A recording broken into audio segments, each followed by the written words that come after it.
Good morning my family, কেমন আছো সবাই? আশা করছি সবাই ভালো আছো আর আমরাও বেশ ভালো আছি। তো নতুন একটা ভিডিওতে অনেক স্বাগত। আগের ভিডিওটা আমি দেওরের বিয়ের একটা ব্লগ ছেড়েছিলাম, তারপরে মানে রিসেপশনের দিন কোনো ভিডিও শ্যুটই করা হয়নি। তো যাই হোক, বিয়ে পার হয়ে যাওয়ার পরে মানে যখন সবাই মানে দেওরের বউ অষ্টমঙ্গলায় গেছে তখনকার ভিডিও। তো আমরাও কোচবিহার ফিরে যাব কিছুদিনের মধ্যে, তাই ভাবলাম যাই বাড়ি দিয়ে আর একদিন ঘুরে আসি। তো শরীর তো ভীষণই ক্লান্ত, মানে বাড়ি থেকে একটা বিয়ে বেরিয়েছে, মানে বুঝতেই পারছো। তো বেরিয়ে গেছি একটা মানে বাজারে ঢুকেছি, মানে একটা বাজারে বলতে দেবগ্রামে বাজারে ঢুকেছি একটু ইলিশ দেখার জন্য। এই ইলিশ নিয়ে যাওয়ার কথা ছিল দাদুর জন্য, মানে কি বলবো, এত খারাপ লাগছিল ইলিশটা কিনতে গিয়ে। দাদু তো আজকে নেয়ই পৃথিবীতে। তো যাই হোক, ইলিশ মাছটা নিয়ে গেলাম আর বাড়ি গিয়ে দেখি বাবা কাঁকড়া নিয়েছে আর গুগুলি নিয়েছে, যেটা কিনা আমার ভীষণ পছন্দের একটা খাবার। আর কোচবিহারে গেলেই গুগুলিটা ঠিক পাওয়া যায় না শহরের মধ্যে, যার জন্য এখন বাড়ি এসে আমি বাছতে শুরু করেছি। মা কাজে ব্যস্ত রয়েছে, যার জন্য আমি ভাবলাম ছাদে নিয়ে গিয়ে বাছি। তো চলো দেখতে থাকো। আর কদিন ধরে বিয়ের মানে রেশ যেন নিজেদের মধ্যে থেকে কাটছে না, অনেক মানে ঘুম হয়নি ঠিক মতো, তারপরে রাত জাগা হয়েছে, অনেক কষ্ট হয়ে গেছে, চোখ মুখগুলো যেন বসে যাচ্ছে, এরকম একটা ব্যাপার। তো সব কিছু ধুয়ে নিয়েছি, এখানে ইলিশ মাছটা আমি করবো আর বাকি দুটো রান্না মাই করবে।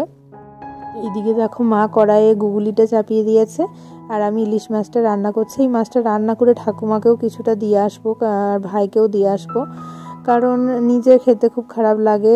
ওখানে দাদুকে দেওয়ার কথা ছিল, তার বদলে এখন ঠাকুমাকেই দিয়ে আসবো।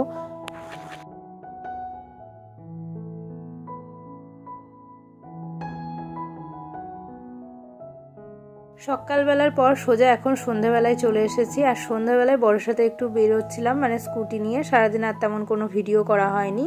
আর জামাই মানুষ শ্বশুরবাড়ির এলাকায় এসে এখন সেভিংস করছে, কারণ ও সময় পায়নি। এই বিয়ে বাড়ি থেকে গেল, বুঝতেই পারছো, মানে এটা বিয়ের পরের ভিডিও যেহেতু, তো প্রচুর খিচিপিচি ছিল, যার জন্য আর এইসবের সময় হয়নি। আর গ্রামের দিকে সন্ধ্যাবেলা মানেই ধরে নাও রাত হয়ে গেছে, লোকজন কমে গেছে। তো কালীগঞ্জ বাজারে মানে আমার বাড়ির ওখানে কখনো এইভাবে রাস্তায় দাঁড়িয়ে তেমন চা খাইনি নিজে। এই বিয়ে করার পর থেকেই বর গিয়ে মাঝে মধ্যে বললে যে একটু চা খাই চলো। তো চা খাওয়া হয়ে গেছে। আর এটা পরের দিন সকালবেলা, গুড মর্নিং। পরের দিন সকালবেলায় হচ্ছে এই যে সকালে ব্রেকফাস্টের আয়োজন করে ফেলেছে, ডিম সেদ্ধ, মটর সেদ্ধ, শসা এইসব রয়েছে। তো এইরকম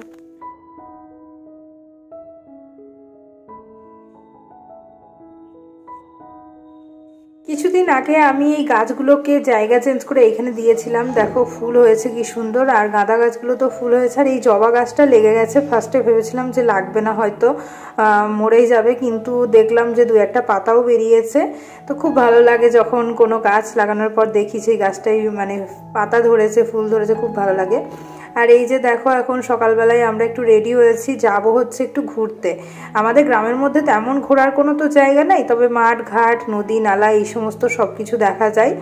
আর এই সর্ষের ফুল দেখলেই যেন আমার সেই বিয়ের সময়কার আমাদের নতুন মানে নতুন পরিচয়, নতুন প্রেমের সময়ের সব কিছু মনে পড়ে যায়, ভালো লাগে। তো এই জায়গাটা দিয়ে এখন আমরা যাচ্ছি, মানে এই রাস্তাটা হচ্ছে আমাদের শেরপুর বিলের ধার। তো ওখান দিয়ে যাচ্ছি, যাব হচ্ছে মানিকডিহি বলে একটা জায়গা রয়েছে, মাঝের গ্রাম বলি। তো ওখানে গঙ্গার ধার রয়েছে।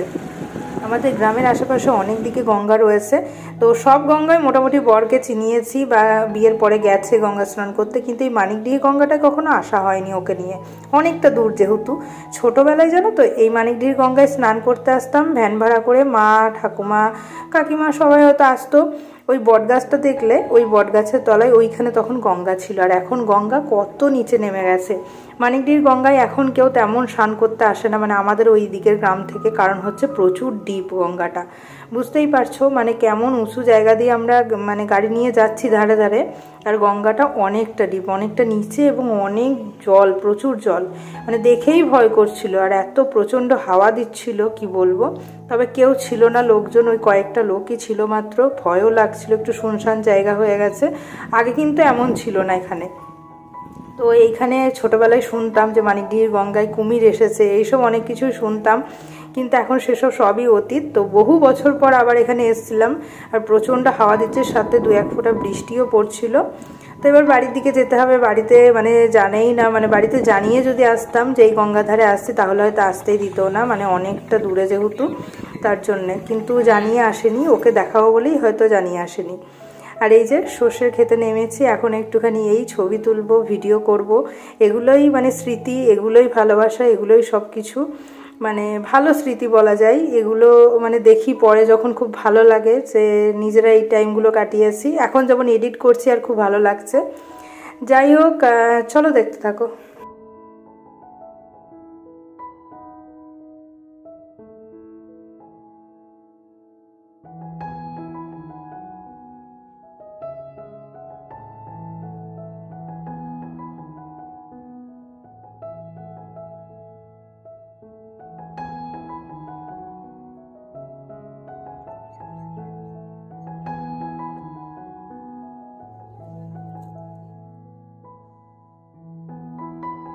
চলো আজকে ভিডিওটা এই পর্যন্তই থাক, দেখা হচ্ছে নেক্সট অন্য কোনো ভিডিও নিয়ে। ততক্ষণ ভালো থেকো, টাটা।